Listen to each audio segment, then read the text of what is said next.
ముఖ్యమంత్రులు ఇద్దరు, నారా చంద్రబాబు నాయుడు గారు, లోకేష్ నాయుడు గారు. నాకు రోగం వస్తే పరిగెత్తు నిమ్స్కి వెళ్ళేవాడిని, నిమ్స్ హాస్పిటల్కి వెళ్ళి చూపించుకునేవాడిని అని చెప్పాడు.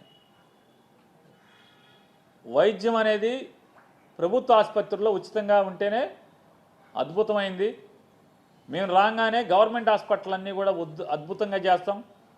జగన్మోహన్ రెడ్డి గారు ఏదో కొన్ని సీట్లు 30 సీట్లు 40 సీట్లు 12 లక్షలకు కొంత 20 లక్షలకు కొంత కొన్ని సీట్లు పెట్టాడు. కాలేజీలు నడవాలని చెప్పని, కాలేజీలు ఎవరి దగ్గర చేయి చాపకుండా, ఎవరి మీద ఆధారపడకుండా, కాలేజీ కుంటుపడకుండా మెడికల్ కాలేజీ నడవాలని చెప్పని, అసలు అది కూడా లేకుండా మొత్తం 150 సీట్లు మేము ఉచితంగా 15,000 రూపాయల ఫీజుకి మేము చేసేస్తాం, జీవో ఇస్తామని చెప్పిన వీళ్ళు ఇవాళ 10 మెడికల్ కాలేజీలని, అంటే 17 మెడికల్ కాలేజీలు మొత్తం ముందు 10 అమ్మటం, తర్వాత మరొక 7 అమ్మటకానికి పెట్టినటువంటి పరిస్థితులు చూస్తే, ముందేం చెప్పారు? ఓ అద్భుతం ఇచ్చేస్తున్నాం మేము, అద్భుతమైన ఇది అది అన్నారు. ముందు హాస్పిటల్ ఊసేత్తల, హాస్పిటల్ కూడా ఇస్తున్నామని చెప్పారు. ముందు 33 అన్నారు, ఇప్పుడు 66 అంటున్నారు. కానీ ప్రైవేట్లోనే అద్భుతంగా ఉంటుంది వైద్యం అని చెప్తున్నారు. గవర్నమెంట్లో వైద్యం బాగోదు అంటున్నారు. గవర్నమెంట్లో వైద్యం బాగోనప్పుడు మీరెందుకు ముఖ్యమంత్రిగా అని అడుగుతున్నాను. మీరెందుకు ముఖ్యమంత్రిగా ఉండాలి అని చెప్తున్నాను. అంటే మీ ఏలుబడిలో ఒక ప్రభుత్వ ఆసుపత్రిలో వైద్యం బాగోదు, ప్రైవేట్లో అయితేనే బాగుంటుందని చెప్పని, మీ నాయకత్వం అసమర్థత నాయకత్వం అని చెప్పని మీరు చెప్పుకున్నప్పుడు, ఇంకా మీరు ఆ కుర్చీలో కూర్చుంటాకి మీకు అర్హత ఎక్కడుంది చంద్రబాబు నాయుడు గారు అని అడుగుతున్నాను.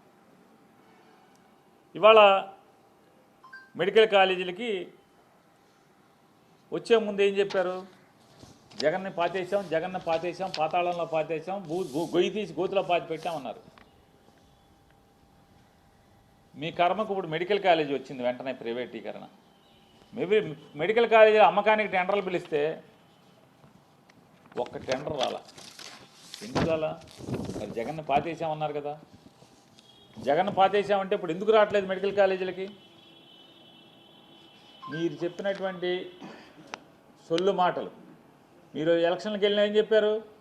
కరెంటు ఛార్జీలు పెరగనివ్వను, కరెంటు ఛార్జీలు మీరు వాడుకున్న కరెంటుకే కాకుండా మీకు అదనంగా మీకు డబ్బులు వచ్చేట్టు చేస్తాను, మీ ఇంటికి కరెంటు అమ్మచ్చు, ప్రతి ఇంటోడు అమ్మచ్చు ఇంటి కరెంట్ అని చెప్పారు. మీకు డబ్బులు వచ్చేట్టు చేస్తున్నారు. ఇవాళ యూనిట్ ఎంతకి? 9 రూపాయలకే 10 రూపాయలకి అమ్ముతున్నారు యూనిట్. మీరు రాష్ట్ర ప్రజలకి గుదిబండ అవుతుంది మెడలో. ఇప్పుడు దాకా ఎన్ని వేల కోట్ల రూపాయలు ప్రజల మీద భారం వేశారు. అలాగే మీటర్లు బద్దలు కొట్టమన్నారు మీ అబ్బాయి. మీరు అయ్యే మీటర్లు మీరు ఇవాళ జనాలకి బిగిస్తున్నారు, కరెంటు మీటర్లని. ఏమన్నారు మరి? ఆ రోజు ఏమన్నారు, ఇవాళ ఏమన్నారు? ఓట్లు వేయించుకునేప్పుడు ఏమన్నారు? పవన్ కళ్యాణ్ గారు మీరు ముగ్గురు కలిసి వాలంటీర్లకి 10,000 రూపాయలు ఇస్తాం మమ్మల్ని నమ్మండి అన్నారు. ఆ వాలంటీర్లే లేకుండా పోయారు ఇవాళ. అంటే మీ మాటలు, మీ వాగ్దానాలు ఎంత అరచేతిలో వైకుంఠంలాగా ఉంటాయో. ఇవాళ టెండర్లో, మెడికల్ కాలేజీ టెండర్లో జగన్మోహన్ రెడ్డి గారు చెప్పాడు, ఈ పాపంలో, ఈ దోపిడీలో ఎవడికైతే పాలు పంచుకుంటారో చంద్రబాబు నాయుడుతో పాటు ఖచ్చితంగా చట్టం మేరకు విచారణ చేయించి అందరినీ కూడా దోషులందరినీ లోపల ఇస్తా అని చెప్పారు. అక్కడికి టెండర్లు వేసిన వాళ్ళు కూడా అని చెప్పారు. ఒక్కరు టెండర్లు వేయలేదు. దాంట్లో భూమి ఎకరానికి రూపాయి, 60-70 ఎకరాలని ఎకరానికి రూపాయలు ఇసుకిస్తా అన్నాడు. హాస్పిటల్ ఫ్రీగా ఇచ్చేస్తా అన్నాడు. గవర్నమెంట్ హాస్పిటల్ని 350 నుంచి 500 పడకల ఆసుపత్రిని హాస్పిటల్ ఫ్రీగా ఇచ్చేస్తా అన్నాడు. దాంట్లో అనేక పరికరాలు ఉన్నాయి, అవన్నీ మీకే ఇచ్చేస్తా అన్నాడు. 2 ఏళ్ల పాటు దాంట్లో పనిచేసేటువంటి డాక్టర్లు కానీ, దాంట్లో పనిచేసే ఉద్యోగస్తులందరికీ ప్రభుత్వం నుంచి జీతాలు భరిస్తూ ఉన్నాడు. ఎన్ని చెప్పినా, ఎన్ని ఎరేసినా చంద్రబాబు నాయుడు గారు అమ్ముకుంటాకి మాత్రం, ఈయనకి లంచాలు తీసుకుంటాకి మాత్రం ఒక్క హాస్పిటల్ కూడా ముందుకు రాలేదు. ముందుకు రాకపోతే ఆదోనికి మనం టెండర్లు పిలిచినప్పుడు వాటి గురించి చెప్పినప్పుడేమో తండ్రి కొడుకులు ఆహా ఊహా అని చెప్పారు. టెండర్లు అయ్యి రానప్పుడు మెల్లగా ఇద్దరు తండ్రి కొడుకులు రూమ్లో కూర్చుని హెల్త్ మినిస్టర్ని రోడ్డు మీదకు తోశారు. అతను వచ్చాడు ఊపుకుంటా, భుజాలు ఎగరేసుకుంటా వచ్చి, ఆదోనికి టెండర్ వచ్చింది, టెండర్లు రాదేదంట కాదు,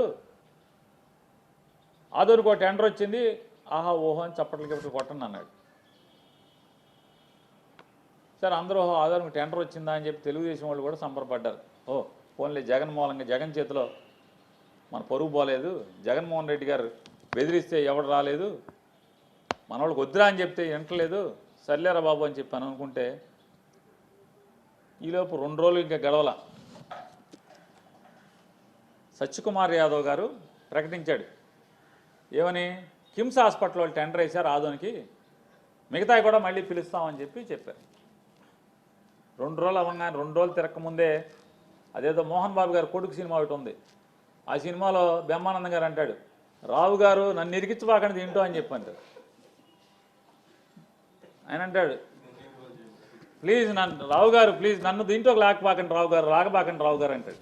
అట్టా వెంటనే కిమ్స్ హాస్పిటల్ వాళ్ళు చంద్రబాబు గారు మమ్మల్ని లాగబాక దీంట్లో మేము వేయలేదా బాబు టెండర్, మాకు సంబంధం లేదని కిమ్స్ హాస్పిటల్ వాళ్ళు ప్రకటన ఇచ్చేశారు. 48 గంటలు అవ్వకుండానే తుస్సని గాలిపోయింది. వెంటనే ఆయన విలేకరులందరూ చుట్టుముట్టి ఏమయ్యా సత్యకుమార్ గారు, ఇదే నువ్వు ఏదో పెద్ద ఈరుడు సూర్యుడు, నువ్వు ఢిల్లీ మనిషి ఢిల్లీ బాబాయ్ అనుకున్నావు, మోడీ ఒక జేబులో అమిత్ షా ఒక జేబులో ఉన్నాడు అనుకున్నావు, నువ్వు వస్తే నువ్వేంటా నువ్వు కిమ్స్ అన్నావు, కిమ్స్ నాకు సంబంధం లేదని ప్రకటన ఇచ్చా అంటే అట్లా చెప్పాడా కిమ్స్ నాకు సంబంధం లేదని? అట్ట కాదులే, అయితే ఏంటిది ఆయన పేరు ఏంటి ప్రేమ్చంద్ భోస్లేని ఏంటిది ఏదో షా అన్నాడు చివరి అమిత్ షా చుట్టాలలాగా, అంటే అందరు కంగారు పడాలని ఏంటి ఏదో షా, ఏం షా అది ఏంటి ప్రేమ్చంద్ బాద్షా కాదు, ఆయన పేరు ప్రేమ్చంద్ ఏదో ఉంది, ఏం షా డాక్టర్ ప్రేమ్చంద్ షానా ఏదో ప్రేమ్చంద్ షా ఏదో చివరి షా, అమిత్ షా గారు చుట్టాలాగే షా అన్నాడు. వీళ్ళు మామూలుగా ఈ విలేకరులు కూడా మామూలు వాళ్ళు కాదు కదా, తుంటర్లు కదా, సార్ అదేంటి సంస్థ కదా రావాల్సింది, మీరు వ్యక్తి పేరు చెబుతున్నారు ఏంటి అని అడిగాడు.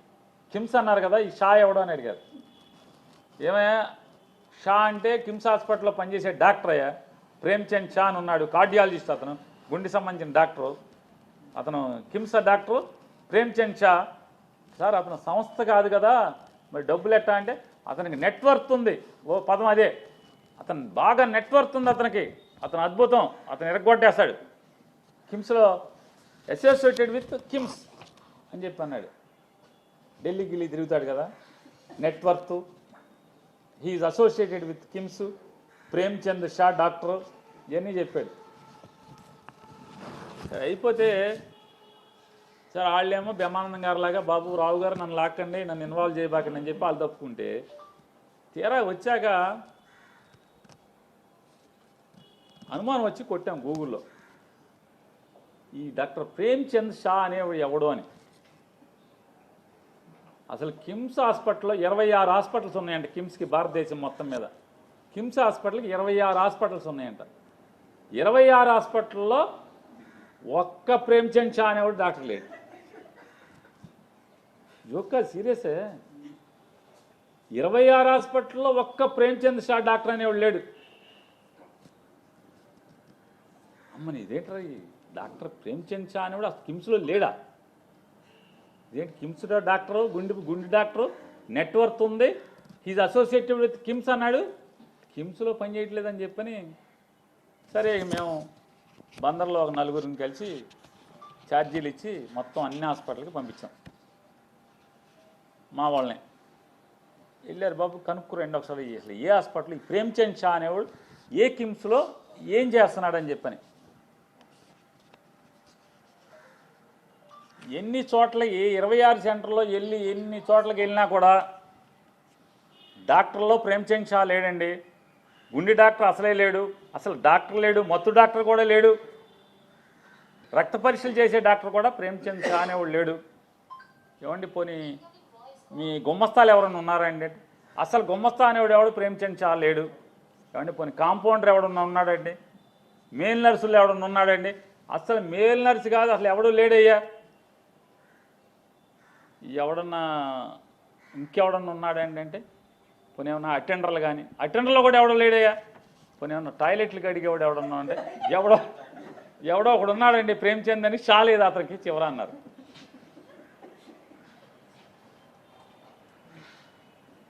షా లేదు కానీ కిమ్స్లో ఒక ప్రేమ్చంద్ ఉన్నాడు, టాయిలెట్లు కడుగుతాడని చెప్పారు.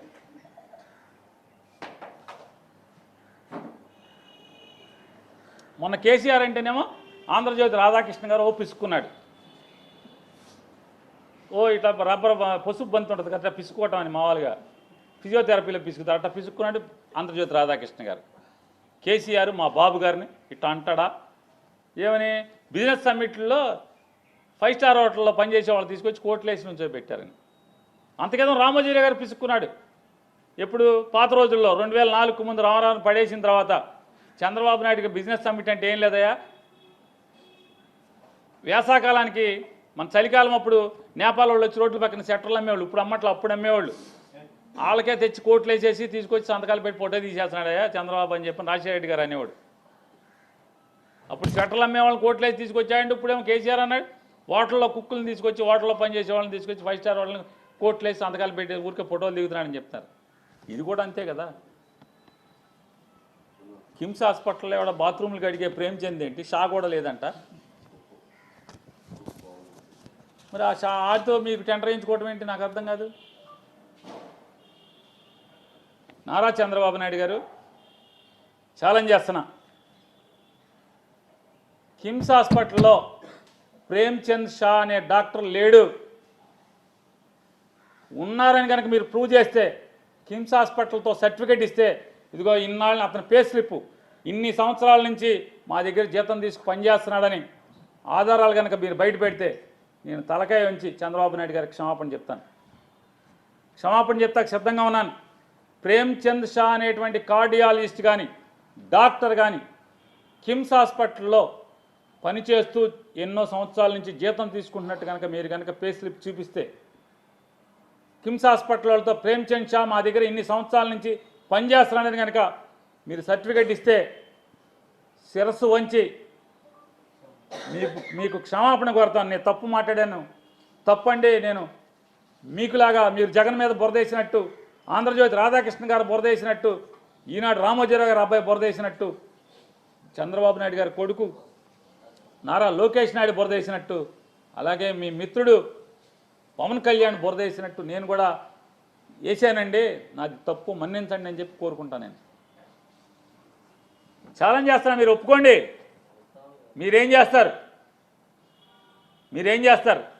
ప్రేమ్చంద్ షా అనేవాడు కిమ్స్ హాస్పిటల్లో వైద్యుడు కాదు అని నేను చెప్తున్నాను. వైద్యుడని మీరు ఆధారం తీసుకురండి. మీరు తేలేకపోతే ఏం చేస్తారు?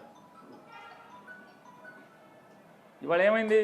ఆనాడు రాజశేఖర రెడ్డి గారు నేపాల్ వాళ్ళు రోడ్ల పక్క స్వెటర్లు అమ్మే వాళ్ళని తీసుకొచ్చి కోట్లు వేయించి అప్పుడు ఫోటోలు తీసామని రాజశేఖర రెడ్డి గారు చెప్పాడు.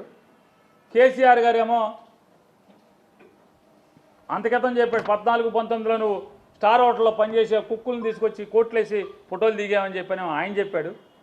మరి ఇవాళ కిమ్స్ హాస్పిటల్లో దొడ్లు గడిగే వాళ్ళని తీసుకొచ్చి నువ్వు డాక్టర్ అని చెప్పి చెబుతున్నావని చెప్పి అనేది మరి ఏమనాలి? అంటే అలవాటైన వ్యవహారమా? ఎవరిని మోసం చేద్దామని, అంటే ఎవడో ఒక టాయిలెట్లు కడిగే వాడిని అడ్డం పెట్టి హాస్పిటల్ ఎత్తేద్దాం, దోచేద్దామని చెప్పండి. ఇవాళ ఇంత పాపం అంటే ప్రభుత్వ ఆస్తుల్ని, ప్రజల ఆస్తుల్ని కోట్లాది రూపాయలు విలువ చేసేటువంటి, అంటే 100 కోట్ల విలువ చేసేటువంటి, అంటే ఒక్కొక్క హాస్పిటల్ అన్ని హాస్పిటల్ పూర్తయి నడిస్తే 17 హాస్పిటల్ 1,00,000 కోట్లు విలువ చేస్తుంది. 1,00,000 కోట్లు విలువ చేసేటండి ఆస్తిని ఈ రకంగా హాస్పిటల్లో టాయిలెట్లు కడిగే వాళ్ళని, ఊడ్చే వాళ్ళని, ఎవడ పడితే వాళ్ళని తీసుకొచ్చి నువ్వు కోట్లేసి, సత్యకుమార్ గారిని అడుగుతున్నాను మిమ్మల్ని, మొత్తం ఎన్ని ప్రీబిడ్ మీటింగ్లు జరిగినాయి? మరి ఆ ఎన్ని ప్రీబిడ్ మీటింగ్లో మీ ముందు కూర్చునే జరిగినాయి, మీ ఐఏఎస్ ఆఫీసర్ల ముందు కూర్చునే జరిగినాయి కదా. ఈ ప్రేమ్చంద్ షా అనేవాడు ఎవడో, కిమ్స్ హాస్పిటల్ ఎవడో మీకు తేడా తెలియట్లేదా? రోజు నా ముందు కూర్చోబెట్టుకుని మీరు మాట్లాడి నెగోషియేషన్స్ చేశారు కదా, చర్చలు జరిపారు కదా, సంప్రదింపులు జరిపారు కదా.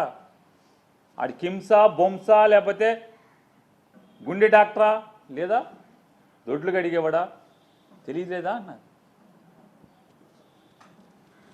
ఇది ఈ రకంగా పట్టపగలు కళ్ళ గంతలు కట్టి ప్రజలకి దోచుకునేటువంటి ఇది కాదా అని అడుగుతున్నాను మిమ్మల్ని.